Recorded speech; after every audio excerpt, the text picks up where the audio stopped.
नमस्कार। आज हम बात करेंगे फ्रोजन शोल्डर यानी एडहेसिव कैप्सुलाइटिस के बारे में, जो कंधे के जोड़ में दर्द और अकड़न का कारण बनता है। यह समस्या धीरे धीरे बढ़ती है और रोजमर्रा के कामों को भी मुश्किल बना देती है। बहुत से लोग इसे मामूली दर्द समझकर नजरअंदाज कर देते हैं, लेकिन समय रहते सही जानकारी और इलाज जरूरी है। इस वीडियो में हम जानेंगे इसके कारण, लक्षण, चरण और प्रभावी फिजियोथेरेपी उपाय। चलिए शुरुआत करते हैं और समझते हैं कि आखिर फ्रोजन शोल्डर है क्या और ये किसे हो सकता है। फ्रोजन शोल्डर के कई कारण हो सकते हैं। सबसे आम कारणों में डायबिटीज, कंधे में चोट या लंबे समय तक कंधे को न हिलाना शामिल है। कभी कभी यह समस्या किसी सर्जरी या फ्रैक्चर के बाद भी हो सकती है, जब कंधे को ज्यादा समय तक स्थिर रखा जाता है। डायबिटीज के मरीजों में यह समस्या ज्यादा देखी जाती है। चोट लगने के बाद अगर कंधे की मूवमेंट कम हो जाए तो जोड़ के आसपास की झिल्ली सख्त हो जाती है, जिससे दर्द और अकड़न बढ़ जाती है। फ्रोजन शोल्डर के लक्षण धीरे धीरे सामने आते हैं।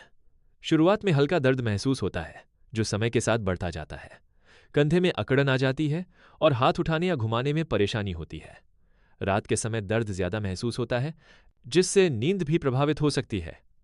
धीरे धीरे कंधे की मूवमेंट काफी सीमित हो जाती है और रोजमर्रा के काम जैसे कपड़े पहनना, बाल बनाना या कोई चीज ऊपर से उतारना मुश्किल हो जाता है। यहां आप देख सकते हैं कि फ्रोजन शोल्डर के दौरान कंधे की मूवमेंट कितनी सीमित हो जाती है।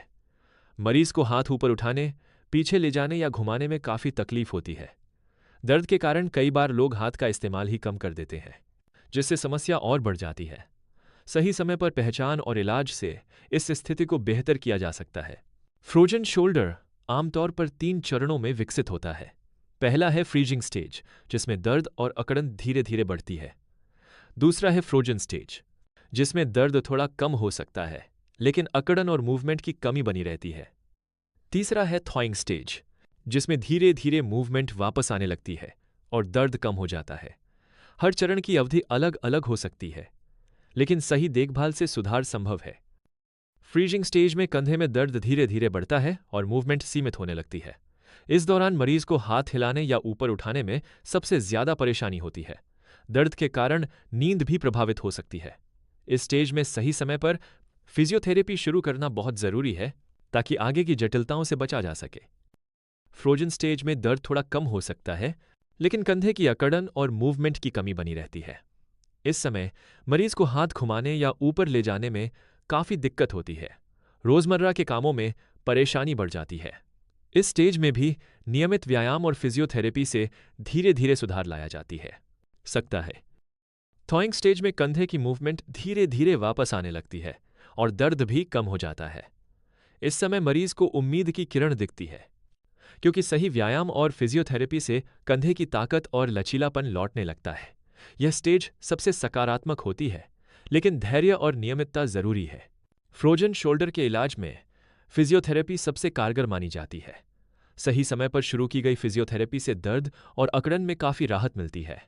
इसमें कई तरह के व्यायाम, गर्म सिकाई और मसाज शामिल हैं।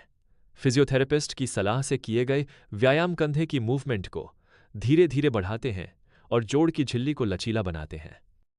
पेंडुलम एक्सरसाइज फ्रोजन शोल्डर के लिए बहुत फायदेमंद है।